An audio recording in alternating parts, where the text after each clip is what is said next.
Hello everyone, this is Peter Angstad and welcome to MBA521.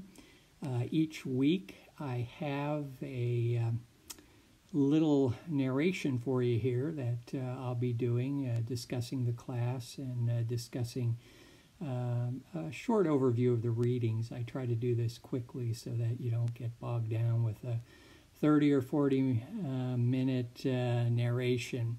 But if you do have questions, just send them to me, and I will get back to you as quickly as I can.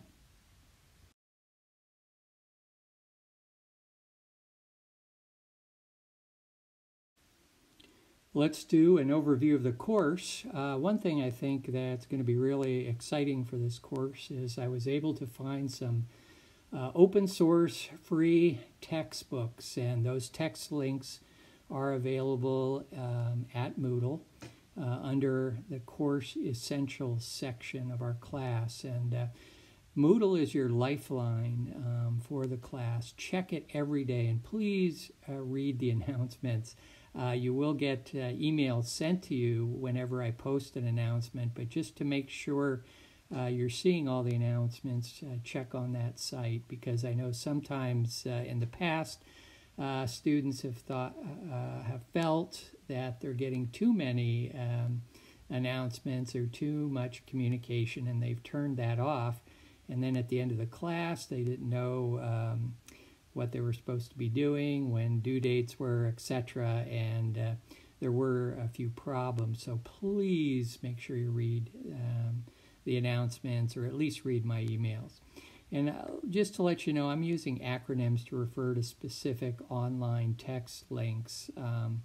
For example, BE is Business Ethics, ABL is Advanced Business Law, FBL is Foundations of Business Law, and then BEW is the Business Ethics Workshop. Also, you'll see some things called ASM. That's called Additional Support Material, and that's just interesting items that I've found that might give you some additional background information if you so choose. And you're not required to do anything that has an ASM on it. That, again, that's just for you if you're interested. Everything you need is in Moodle. And again, we're going to be looking at different organizational issues and concepts, primarily having to do with different legal aspects and ethical aspects. You know, you're not going to be able to go out of here after this class and sit for the bar examination in your local state, but you will have a really good managerial and organizational understanding of some of the legal and ethical issues that may impact you.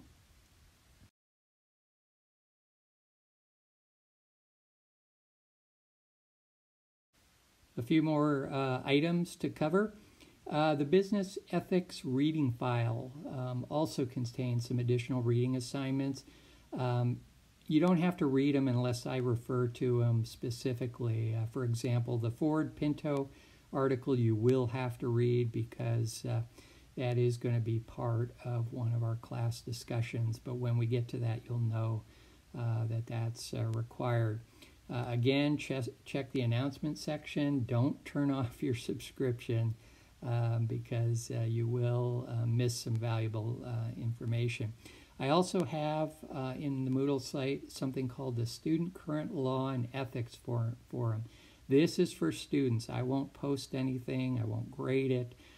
It's just for students. In the past, students have said, if we see something interesting that we want to discuss with other students, how can we do this? And so I set that up.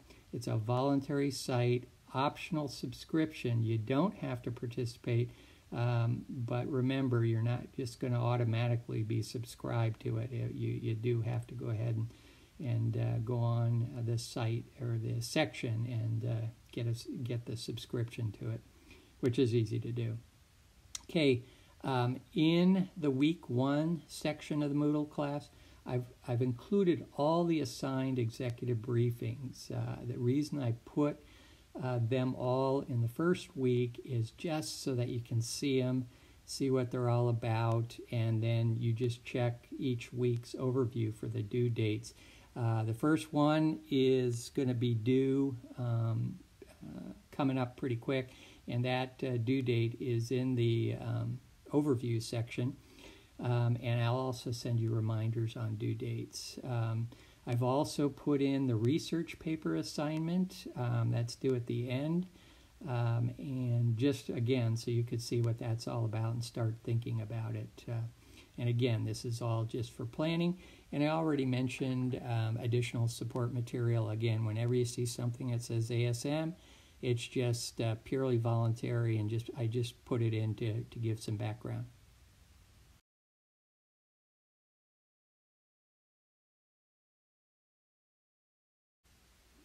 Your first reading assignment is Chapter 1 in Advanced Business Law. And this first week, there's 3 chapters that I have assigned in our textbooks, and a lot of reading, but it's just going to give you that foundational background.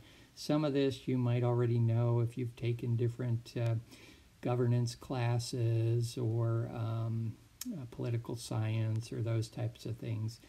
You should understand a lot of this, but you need to understand the difference between federal, state, and local legal systems. Kind of think of it as a 3-layer cake, with the federal government being the top layer, states being middle, and then local government being the lower layer. And federal government takes precedent over state, which takes precedent over local. And then give you a little bit of understanding on property, contract, and tort laws. You know, property laws primarily have to do with who can own property and how can they transfer property. Contracts are promises that we make. If you sell me that car, I will pay you X amount of dollars. Okay, let's sign a purchase contract. And then tort laws. Tort is basically a harm. And if you've ever had a tort claim filed against you, it just means it's a notice that you in some way have harmed someone. Most likely, you know, it's a situation where you reneged on a contract or something along that line.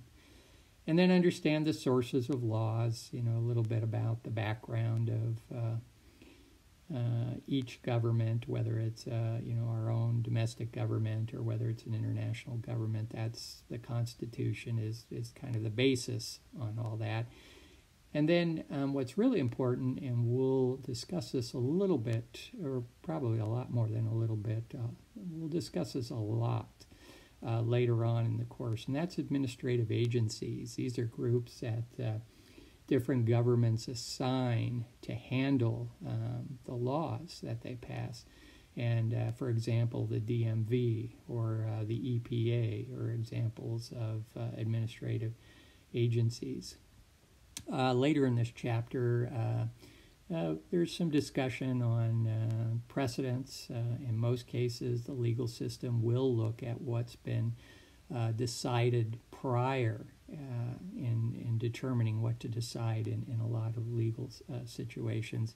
And then the concept of stare decisis, which is roughly let the decision stand. And that means if a decision was made priorly on a similar issue, it takes a lot to overturn that issue.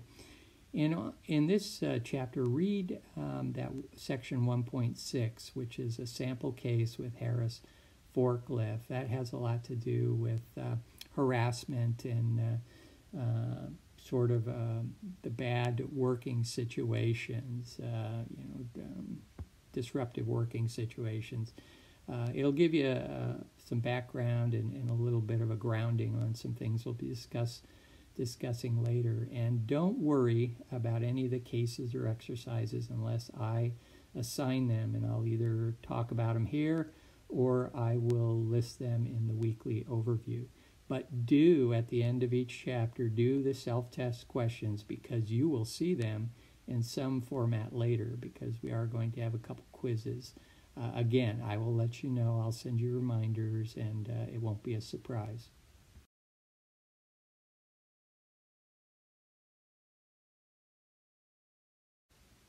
Chapter 2 in Advanced Business Law starts to give you some background in corporate social responsibility and business ethics. And the concept that everybody has to figure out, and it's still evolving, is it right if it doesn't violate the law?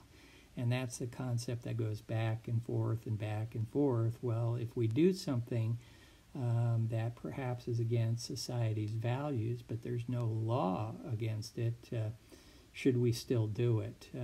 Those are some of the issues that we'll be discussing. And we can discuss a variety of major situations. But one thing, if you haven't done any background on Enron, which is right around 1998 through 2002 is when they got into trouble. There was a big issue of, they claimed nothing they were doing was wrong and they were following all the laws. But when you really got down to it, some of the things they were doing just weren't right. There's another section in that chapter about Josephine's core values, and he mentions trust, respect, responsibility, fairness, caring, and citizenship. I think we all have, some sort of core value structure that we model, and we would hope that others would have at least the same level of value structure as we do. But that's a situation that's really kind of hard to determine. Is are our values everyone's values? And that's sort of a question that's always being asked. And then later in that chapter, they talk about shareholders versus stakeholders. Milton Friedman, a very noted economist, always said it's the organization or the corporation's duty to maximize shareholder wealth. And now with corporate social responsibility, they're saying, well, maybe it's more broad than that. Maybe the organization or the corporation has a duty to do better for the common good. And that's when you get into conscious capitalism, that concept about, should we, as organizational leaders, be looking for something more broader than just, say, our duty to our customers and our duty to our shareholders. And even if you're a nonprofit and you don't have, say, shareholders, do you owe duty to do good within your community? And then codes of ethics, which we'll do more towards the end of the course, are the whole issue of, should we have some sort of standards that we have our organization abide by, and in which case, what should those standards be? Read the Sears case there. It's a real short case, but you don't have to do anything with it. But it's really interesting on perhaps a situation where you have a major company that one of its divisions got a little bit out of control. And again, do those self-test questions. You'll see them later.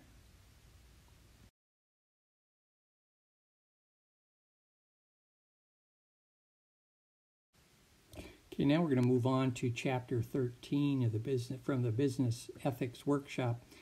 And again, this is all background information just to bring you up to speed and talking a bit about organizational structures, limited liability companies, limited liability corporations, partnerships, etc. All things that you should have some understanding and knowledge about. And then they talk about the three major theories, and there's even more than this now. They mention CSR, corporate social responsibility, the triple bottom line, stakeholder theory, which is something that you'll see a little bit of a discussion about in one of the videos I posted for you from a person by the name of Friedman, who is F-R-E-E-D-M-A-N rather than Milton Friedman, two different people. But in the video they talk about stakeholder theory, which is the organization really has a duty to a wide variety of the groups and communities and agencies that it touches, rather than just the shareholders. And then there's some arguments for and against corporate social responsibility, which are interesting thoughts, and it's really up to you and your organization to really decide on what path you choose to take. In this chapter, you don't have to read the cases. There's a lot of cases. Don't read them unless you really want to, because you won't see them again. And I think they're good foundational information, but not necessary for what we're going to be discussing. All right.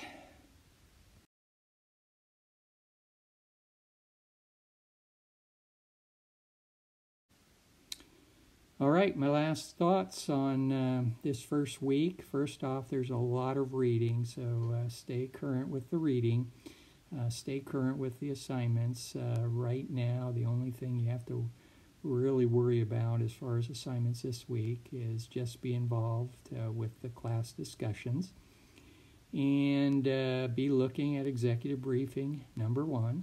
And then if you do have any questions, send me an email, and I will respond to you as quickly as I can, and I try to do that within 24 hours if at all possible.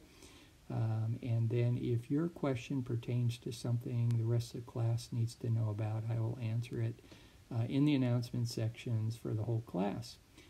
So, hope you enjoy the class, and we're off to an exciting start, and it will be an exciting finish, but 7 weeks from now comes pretty quickly. So do stay involved and stay current.